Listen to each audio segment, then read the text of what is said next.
जी। अपूर्वानंद जी, क्या आपको लगता है कि जैसे एटीएस इस मौके की तलाश में थी, या उसको पता था कि ऐसा कुछ होने जा रहा है और वो तीस्ता सीतलवाड़ को अरेस्ट करने पहुंच गई? मतलब ये सब कुछ ऐसा लगता है कि जैसे सब कुछ तयशुदा हो। हालांकि मैं क्वेश्चन नहीं कर रहा हूं सुप्रीम कोर्ट की मंशा पर और उसके काम करने पर, ढंग पर, लेकिन जैसे इस तरह के किसी मौके के इंतजार में थी एटीएस और वो सुप्रीम कोर्ट की टिप्पणी से उसे मिल गया और वो टूट पड़ी। हाँ, जैसा आपने कहा कि घटनाक्रम को देखते हुए ऐसा लगता है कि यह एक नाटक चल रहा है, जिसके दृश्य पहले से लिखे हुए हैं। सर्वोच्च न्यायालय का निर्णय आता है, जो कई पृष्ठों में फैला हुआ निर्णय है और उसको पढ़ना आसान नहीं है। उसके बाद गृह मंत्री का एक इंटरव्यू आता है, टेलीविज़न पर प्रसारित होता है और उस तुरंत ही गुजरात पुलिस बम्बई पहुँच जाती है तीस्ता सीतलवाड़ के घर पे और उनकी गिरफ्तारी हो जाती है। तो यह सब और ऐसे ही नहीं पहुँचती है, वह एक एफआईआर भी करती है और उस एफआईआर में वो विस्तृत उद्धरण देती है सर्वोच्च न्यायालय के फैसले के। तो यह सब कुछ जो हो रहा है, इसको देखते हुए शालीनता की माँग ये है कि आप किसी पर संदेह ना करें, लेकिन यह सब कुछ संदेह के परे नहीं है। यह जो घटनाक्रम है कि एक के बाद एक यह सब कुछ कैसे हो गया और इतनी जल्दी कैसे हुआ। अ, उसे अगर आप छोड़ भी दें, तो सर्वोच्च न्यायालय ने जो किया, वह जैसा यशोवर्धन जी ने कहा और उन्होंने काफ़ी मुलायम शब्दों का इस्तेमाल किया, जो ठीक ही है, कि उसने एक एक ऐसा उदाहरण प्रस्तुत कर दिया है, जिसका दुरुपयोग लगातार होता रहेगा। फ़र्ज़ कीजिए, गुजरात की जो हिंसा हुई, उस हिंसा को आप देखें, वह ट्रेन में आग लगी, कोई भी जो ज़िम्मेदार सरकार होगी, वो उस ट्रेन की आग के बाद जो वक्तव्य देगी, वह यह है कि इसकी हम जाँच करेंगे और जाँच करके हम पता करेंगे कि क्या हुआ। कोई भी यह वक्तव्य वह निष्कर्ष पर पहली ही शाम को नहीं पहुँच जाता, क्योंकि उसके लिए उसके पास कोई आधार नहीं है। लेकिन आप गुजरात के मुख्यमंत्री का वक्तव्य देखिए, उस वक्तव्य से बहुत स्पष्ट संकेत है कि एक निष्कर्ष पर पहुँच लिया गया है और उसके बाद जो घटनाक्रम हुआ, अभी मैं उसके विस्तार में नहीं जा रहा हूँ, लेकिन अ, खुद सर्वोच्च न्यायालय ने गुजरात सरकार का जो पूरा बर्ताव था, उस बर्ताव पर 2004 में क्या टिप्पणी की थी।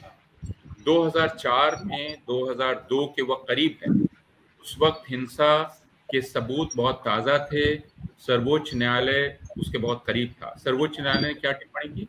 उसने कहा कि ऐसा प्रतीत होता है कि गुजरात सरकार को कोई दिलचस्पी नहीं है, हिंसा के अपराधियों को या अभियुक्तों को सज़ा दिलाने में। वो आधुनिक ज़माने के हीरो हैं। ये सर्वोच्च न्यायालय की बहुत सख्त टिप्पणी थी और उसके पहले आप याद कीजिए मानवाधिकार आयोग, राष्ट्रीय मानवाधिकार आयोग, उसकी रिपोर्ट आती है और यह अभूतपूर्व घटना घटती है कि राष्ट्रीय मानवाधिकार आयोग सर्वोच्च न्यायालय पहुंचता है, एक याचिका लेकर कि गुजरात हिंसा की जांच शुरू होती है। यह भी ध्यान रखिए कि गुजरात हिंसा के बहुत सारे मामलों को अदालतों ने गुजरात के बाहर स्थानांतरित किया। उन्होंने कहा कि गुजरात में ये मुकदमे निष्पक्ष नहीं चल सकते हैं। यह खुद ऊंची अदालतों का ख्याल था कि गुजरात का माहौल ऐसा है कि वहां जी। अदालतें निष्पक्ष रूप से काम नहीं कर सकती। इसका मतलब क्या है? जैसा यशोवर्धन जी कह रहे हैं और ऐसे मामले में साजिश को स्थापित करना आसान नहीं है। आप कैसे एक सूत्र पूरा बनाएंगे? क्या उसका आखिरी सिरा मुख्यमंत्री के दरवाजे तक जाता है, उसके भीतर तक जाता है? उसके लिए बहुत मशक्कत की ज़रूरत है, उसके लिए बहुत ईमानदारी की भी ज़रूरत है। यानी अधिकारी सच बोलें, मंत्री सच बोलें और वो तभी है हो सकता है जब वे सब आधिकारिक पदों से अलग कर दिए जाएँ। जब आधिकारिक पद पर कोई रहेगा, तो निश्चय ही उसके बारे में सच सामने नहीं आ सकता है। ये जानी हुई बात है। तो लेकिन उस पर भी सर्वोच्च न्यायालय ने एसआईटी स्थापित की। अब अगर आप उस एसआईटी की रिपोर्ट को ही देखें, तो 2010 में एसआईटी जो कह रही है और 2012 में जो उसने अपनी क्लोज़र रिपोर्ट जारी की, दोनों में बहुत अंतर है। अगर आप एसआईटी की रिपोर्ट्स को कंपेयर करेंगे, और इसके लिए मैं आपको मशवरा दूंगा सारे लोगों को कि वे पत्रकार मनोज मिश्रा की किताब the fiction of fact finding, इसको जरूर पढ़ें, जिसमें मनोज मिश्रा ने बहुत ही बारीकी से विश्लेषण किया है जो एसआईटी बनी थी उसकी रिपोर्ट का, और उन्होंने बताया है कि एसआईटी क्यों गलत नतीजे पर पहुंची है और जी। क्यों उसका पूरी तरह से यह कह देना कि राज्य प्रशासन कोई साजिश नहीं थी, यह ठीक नहीं है। मनोज, जी। अभी जैसा मैंने कहा कि इस चर्चा में हमारे पास समय नहीं है, लेकिन मनोज मित्ता बहुत ही विस्तार से, बहुत ही बारीकी से इसका विश्लेषण करते हैं उस किताब में।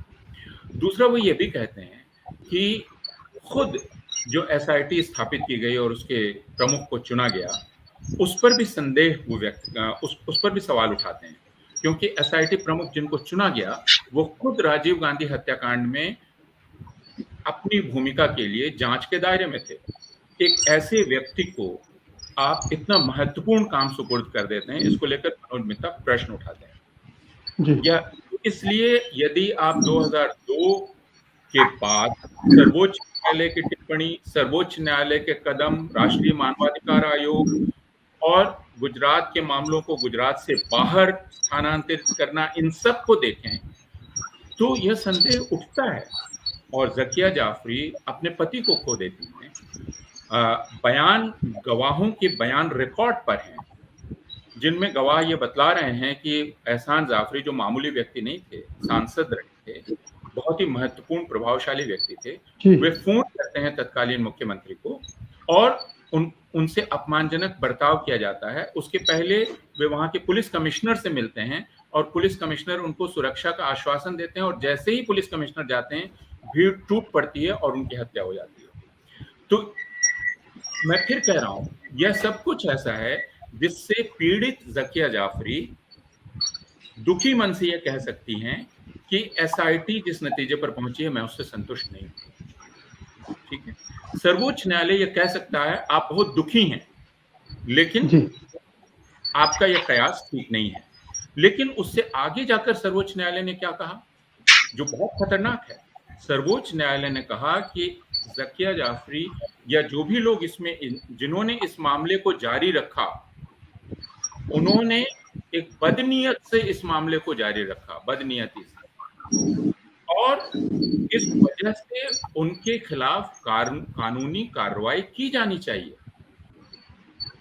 तो सर्वोच्च न्यायालय ने क्या कहा कि जो इंसाफ के लिए 15 साल लड़ रहा है वह दरअसल एक बदनीयत से यह काम कर रहा है और उनको इंसाफ के लिए लड़ने की सजा मिलनी चाहिए, यह उसने निर्देश दिया। यह एक इतना खतरनाक कदम सर्वोच्च न्यायालय ने उठा लिया है और अपने इतिहास में स्वयं उसने अपने लिए एक ऐसा दाग लगा दिया है जिसको मिटाना बहुत मुश्किल होगा। लेकिन मैं यह कह रहा हूं, और ये मैं आखिरी बात अभी कहना चाहता हूं, कि ऐसा करके उसने जो अल्पसंख्यक समुदाय हैं, जो कमजोर समुदाय हैं, और उस कमजोर समुदायों में औरतें हैं, आदिवासी हैं, दलित हैं, हम जानते हैं कि एक औरत अगर अपने परिवार में अपने पति से पिटकर पुलिस थाने पहुंचती है तो एफआईआर कराना भी कितना मुश्किल होता है। हमारे पास खुद कई फोन आते हैं जिनमें हमसे कहा जाता है कि उनकी मदद की जाए। अब क्या कोई मानवाधिकार कार्यकर्ता मदद करने आगे आ पाएगा? क्योंकि मदद करने के लिए अगर वो आगे आएगा तो उसको कहा जाएगा वो साजिश कर रहा है, वो षड्यंत्र कर रहा है, उसका इरादा कुछ और है। और कोई जैसे मोहम्मद जुबैर क्या कर रहे थे? वे लगातार बतला रहे थे ये खबर झूठ है, ये खबर झूठ है, यहाँ घृणा का प्रचार किया जा रहा है। तो अब वो ये बतला रहे हैं कि यहाँ घृणा का प्रचार किया जा रहा है, ये व्यक्ति घृणा का प्रचार कर रहा है, ये व्यक्ति समाज में नफरत फैला रहा है, इसी को साजिश मान लिया।